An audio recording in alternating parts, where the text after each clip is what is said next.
સુરત શહેરની કાપોદ્રા પોલીસ દ્વારા સૌથી મોટી કાર્યવાહી કરી બેંકની કીટ વિદેશ મોકલવાનું કૌભાંડ ઝડપી પાડવામાં આવ્યું છે. તો આરોપીઓ સાયબર ફ્રોડ માટે રાજસ્થાન વાયા દુબઈ બેંકની કીટ મોકલતા હતા. ભારતની બેંકમાં ખાતું ખોલી વિદેશ બેસી ઘટનાને અંજામ આપતા હતા. ત્યારે આ સમગ્ર મામલે કાપોદ્રા પોલીસે 2 આરોપીની ધરપકડ કરી છે.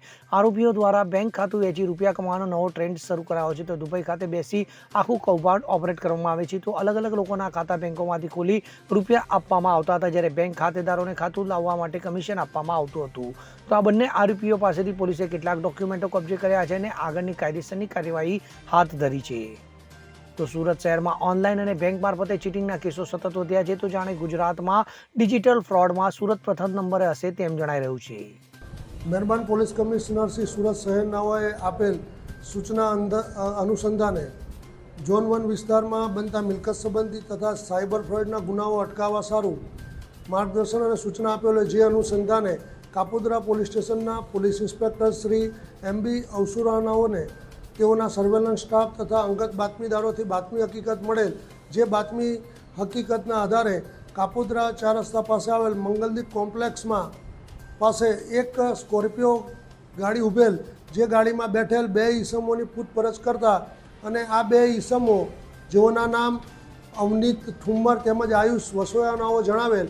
આ બંને ઈસમો તેઓના મળતિયાઓ દ્વારા અલગ અલગ વ્યક્તિઓના પાન કાર્ડ તેમજ આધાર કાર્ડનો ઉપયોગ કરી અલગ અલગ બેન્કોમાં કરંટ તથા સેવિંગ્સ એકાઉન્ટો ખોલાવી અને આ એકાઉન્ટો સાયબર ફ્રોડ તેમજ ગેમિંગ માટે ભાડે આપી અને પોતે કમિશન મેળવતા હોય અને આ એકાઉન્ટોનો આવી રીતના ગેરઉપયોગ કરતા હોય, જે અનુસંધાને તેઓની પ્રાથમિક પૂછપરછ કરતા આ એકાઉન્ટો તેઓ ભારતમાં તથા ગુજરાત રાજ્યની બહારના અન્ય રાજ્યોમાં અન્ય વ્યક્તિઓને ભાડે આપતા હતા અને તેઓ આ પેટે કમિશન મેળવતા હતા.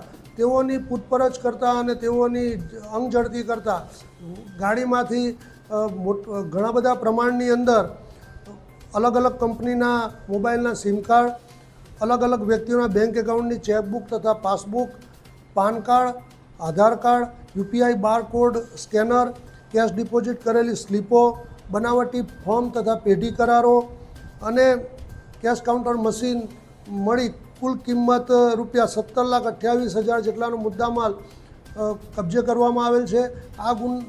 આ હકીકતના આધારે કાપોદ્રા પોલીસ સ્ટેશન ખાતે BNSની કલમ 318(4), 363(2) વગેરે મુજબનો ગુનો રજીસ્ટર કરવામાં આવેલ છે અને હાલ આ ગુનાની તપાસ second point Shri MR Solanki Kapodra police સ્ટેશનનાઓ કરી રહેલ છે. નરેશ સિમરણ સાથે CN24 ન્યૂઝ સુરત. હવે જુઓ દેશ દુનિયાની તમામ ખબરો તમારી આંગળીના ટેરવે. ઉઠાવો મોબાઈલ અને Google Play Store પરથી ડાઉનલોડ કરો અમારી CN24 ન્યૂઝ મોબાઈલ એપ.